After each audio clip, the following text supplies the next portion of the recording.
Almost 1 in 6 people who need therapy for mental health issues attempt suicide as they face long waiting times in England, according to a report today. A coalition of mental health groups say that existing services are struggling to cope with demand. Our social affairs correspondent Michael Buchanan reports.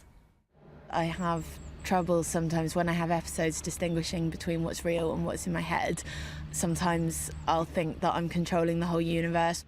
Despite her illness, Shiana Fallon was left waiting more than 2 years for the therapy that could help her health. During that time, she became so ill, she attempted suicide. I was struggling so much, I didn't know how I was going to get through the next 10 minutes, let alone the next 10 years or 20 years. Literally every second was a struggle, and it just got to a point where I just couldn't bear it anymore. Shiana is not alone, according to today's research. 1 in 6 people have tried to kill themselves while waiting for psychological therapy. 1 in 10 people wait longer than a year just to be assessed. And access to therapy varies hugely depending on where patients live. There's no doubt that at the moment demand for good quality mental health services is on the increase, and that is going up and up, whether it's prescribing for antidepressants, demand for therapy, demand for mental health beds. And at the moment the system isn't able to cope. Giving people access to what are often called talking therapies has been government policy since 2007. The Department for Health said long delays were unacceptable, but that more people than ever are getting help due to increased investment.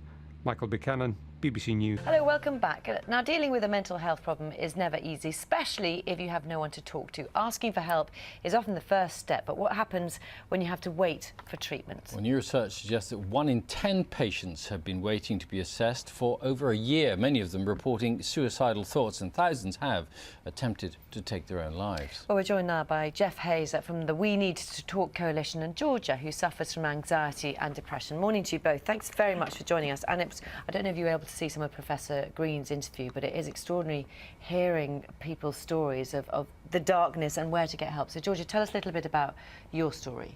Well, I've been on a waiting list for because I have borderline personality disorder, which the main treatment for that is psychology. Right. That's the main guaranteed treatment, and it's the highest results of accuracy.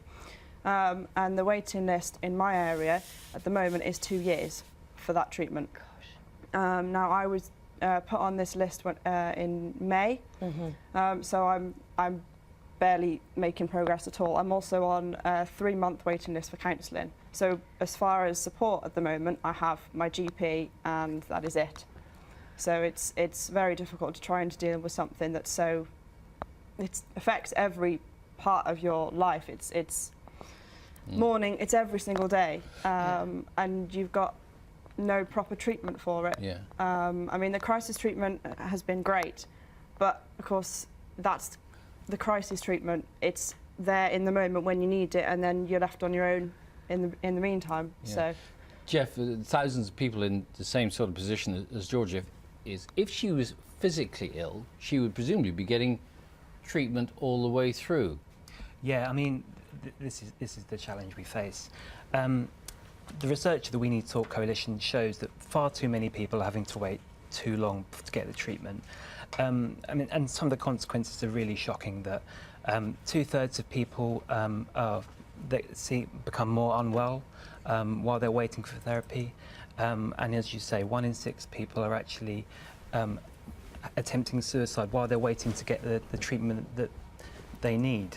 And we believe this wouldn't be happening if for a physical health condition, and it shouldn't be happening for a mental health condition either. And the government is investing more money in it and saying that actually more people are getting treatment. Well, yeah, I mean, there has been progress over the last 6 or 7 years or so, but in terms of the targets for coverage of the IAPT, Improving Access to Psychological Therapies, programme, it's meeting 15% of need. Now that means that there's 85% of need that's not being met. So we, as part of a coalition, are calling for more investment to make sure that services can be provided so that people get the support when they need it. Yeah. It must be very frustrating, to put it mildly, actually, this delay for treatment. And where does it leave you? Well, it's left me in a bit of a mess, really. I mean, not having the proper support around us, and I mean us as in, there's a lot of people in my situation. Yes. And I'm on a couple of forums, and I talk to other people who are in exactly the same situation, and we're all crying out for this support. And you do get worse because you don't have the treatment for it. For example, if I use my own experience, I have been admitted into inpatient treatment for 5 days whilst on this waiting list for the first time ever. I also have attempted suicide whilst been on this waiting list.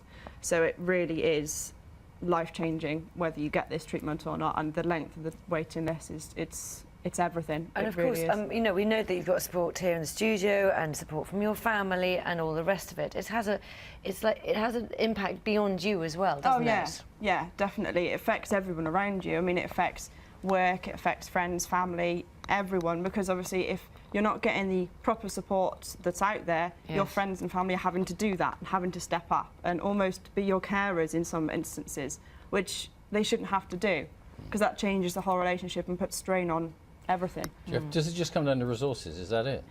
I mean, that's a fundamental issue. Mental health services have been traditionally underfunded, and over the last 3 years we've seen more cuts to mental health services. We need more investment. We're asking for the next government, whoever that is, this needs to be a priority issue. We need to provide more investment into the mental health services so people don't have to wait. Yeah, and in the meantime, for people like Georgia, who, you know, it's one thing, you've reached out for help, haven't you? Which is a difficult thing to do anyway. So what about other places to get help, for charities and all the rest of it? What are you finding, Georgia? Are you managing to find some sort of help out there? There are, I mean, people like Mind are great because they're out there all the time, and the support is there. And it's having to rely on a lot of charities because the funding is just not there for the mental health services. So that's the main problem, because it's always cuts, and I can't do this because I've had it cut, and I can't do that because this has been cut. But it's finding the community. Like I said, I mean, I use online forums quite a lot with people in a similar boat, and we can share our experiences and things like that. But yeah, the charities make a big difference. Time to Talk has helped, like part of this whole coalition and things. So the charities are there. Well, thank you very much for being so honest and open with us this morning. We wish you all the very best. Thank you very much, Jeff, thank you.